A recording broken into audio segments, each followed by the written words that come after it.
Hello everyone, welcome to my channel. I hope everyone is having a wonderful day.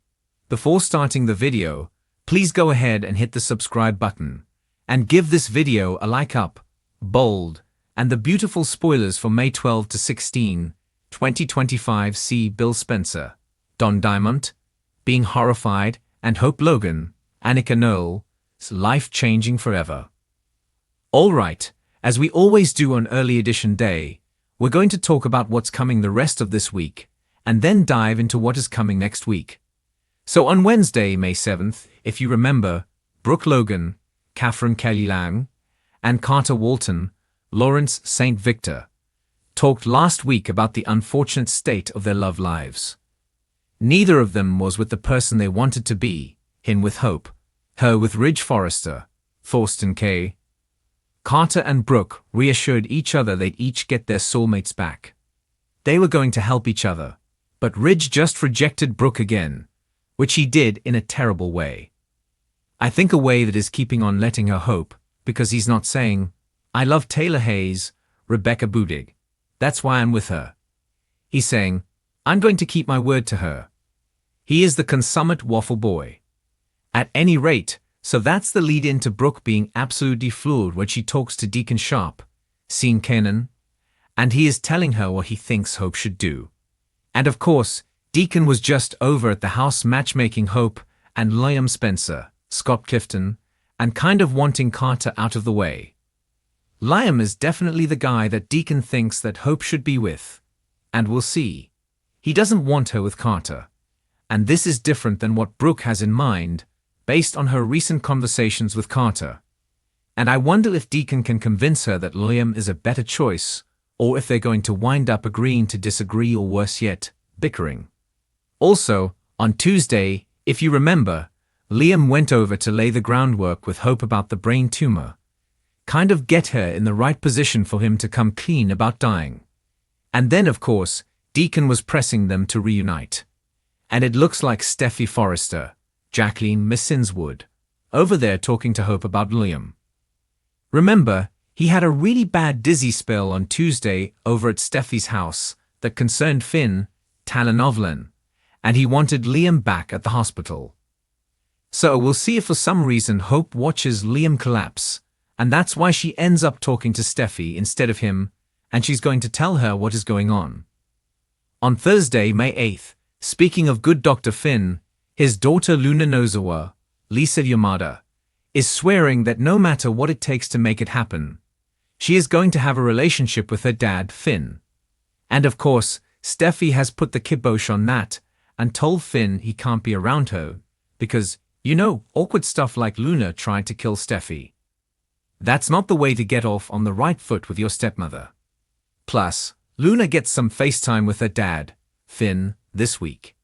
It looks like she may actually go over to the Malibu beach house and Luna, maybe getting manipulative with Finn, which seems, in character for her. Luna tells Finn she knows he would not turn his back on his own child. Well, yeah, but if your kid's a psycho murderer, and the question is whether Liam's death sentence will change Finn's perspective and have him push Steffi about letting Luna possibly in his life in a limited regard. Hope gets some more information from Steffi about Liam. She's going to tell Hope all the details about Liam's big old brain tumor, the brain bleed, him passing out, how it's inoperable, just all the nitty-gritty, all the really bad stuff. And Steffi is going to make it clear that both of their daughters are about to lose their dad, Liam. So, expect tears. And this could actually bring that Hope and Steffi truce that Liam really wants. While it's hard to imagine anything else, but this could do it. We're going to wrap up this week on Friday, May 9th. We're going to have more on Steffi and Hope as they are figuring out how to navigate Liam's harsh new reality and how Hope and Steffi can best support him and do right by their daughters, Kelly Spencer, Sophia Paris McKinley, and Beth Spencer, Jordan Ariza. We're also going to have Liam catching up with his dad, Bill. So, even if something happens and Liam has to go over to the hospital to get looked at, it looks like he is back out because he and Bill are at Il Giardino together. As of now, Liam told Steffi he wants to tell people when and how he wants about this death sentence. Liam is trying to retain his agency. But time is running out, because with Hope knowing he's sick, and Steffi knowing he's sick, and Finn, and Bridget Forrester, Ashley Jonas, well, obviously things aren't going to stay hidden as long as he wants. And especially if Liam has a spell while he's with his dad. Bill, then he may have no choice but to explain it. Going into the next week, May 12th through the 16th, look for Steffi and Hope to develop a game plan to make the most of the time that Liam has left, so that their daughters Beth and Kelly can soak up as much of dad time as possible. They want to be optimistic, but they also want to be realistic.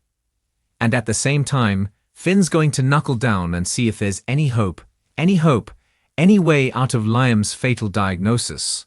Of course, everybody's still struggling to accept this, and Finn's not going to let Kelly's dad die if he can help it. One piece of good news about the brain tumor situation is that it is moving faster than Eric Forrester, John McCook's mystery malady. Remember how long it took before they even gave a diagnosis, and then finally said cancer because people were so mad that he's just dying of nothing, right? So we may get faster resolution about Liam's illness than we did with Eric's just at the speed we're already seeing. They played out Eric's dying storyline over a period of 2 months, and then he got a Christmas miracle. Things hopefully will move faster for Liam. Carter may rethink waiting around. He vowed to Hope that he'd give her as much time as she needs, and Carter said he'd wait. But that could change when it comes out that Liam's sick and Hope is devoting all her time and energy to him. I mean, one way for Carter to look at it is that even if Hope is at Liam's side now, the guy is dying. And so Carter just needs to be patient. But then we've got Daphne Rose, Muriel Hilar, right there with open arms, being none too subtle about what she wants from him. Luna is not going to stop trying to reach out to Finn and force her way into his life. She was already at the beach house. He didn't invite her. He's probably going to have to kick Luna out, but she's not going to give up. And you know, her crazy grandma Sheila Carter, Kimberlyn Brown, is going to be right there cheering for it. Plus, Brooke is struggling to move on from Ridge. Now, again, as I said, I don't like his whole thing about he's sticking with Taylor because he doesn't want to break his word. To me, Ridge is being really creepy by not just saying, I love Taylor, want to be with her. Because if that's not the case, if this is just about him not breaking his word, then Ridge isn't doing anybody any favors. Plus, he's giving Brooke false hope. If it's, if it's real hope, he should walk away from Taylor. If it's false hope, he should just be very clear with Brooke. And she is going to continue to push Ridge, and it looks like he is going to push back harder. She's more despondent.